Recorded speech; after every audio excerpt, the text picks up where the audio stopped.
Deer জ্যোৎস্না, এত নেচো না। সুধার কিন্তু কিছু জানতে বাকি নেই। ঝিনুকের নামে কাটি করে দেওয়ায় ঝিনুক বাড়িতে আসতেই শুরু হয় মার। কিন্তু দোয়েল তাতে ক্ষান্ত হয় না। সে তার মাকে জানিয়ে দেয় সমুদ্র ও ঝিনুকের কথাটা। সাথে সে এটাও বলে তার মা যেন তাড়াতাড়ি বসু মল্লিক বাড়িতে গিয়ে তার ও সমুদ্রের বিয়ের কথাটা পারে। এদিকে সুধা ফোন করে ডেকে নেয় ঝিনুককে এবং সুধা বলে ফন্টের সাথে দোয়েলের কথা। তখন ঝিনুক বলে আমি কাল দেখেছি। এরপর ঝিনুক বলে তুই চিন্তা করিস না দিদি, আমি দোয়েলের ফোন থেকে ফন্টের নাম্বার নিয়ে তোকে দিয়ে দেব। ওদিকে জ্যোৎস্না বাড়ি গিয়ে সুধার নামে ঠাম্মিকে লাগালে কাকুমণি তেজকে ফোন করে জানায়। তেজ ইতিমধ্যেই সুধাকে সাথে করে নিয়ে আসে। কাকুমণি বলে সুধা হারিয়ে গিয়েছে হয়তো। তখনই তেজ এসে বলে হ্যাঁ, সুধা হারিয়ে গিয়েছিল এবং আমি দেখতে পেয়ে তাকে নিয়ে এলাম।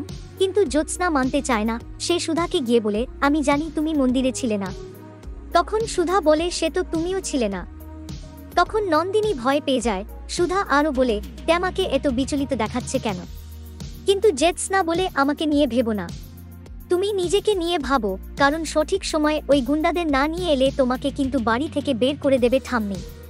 তখন সুধা বলে আমি বাড়িতে থাকবো কি না জানি না, কিন্তু কাল সঠিক সময়ে কাতলা ও ফন্টেকে তো আমি ঠাম্মির সামনে হাজির করবই।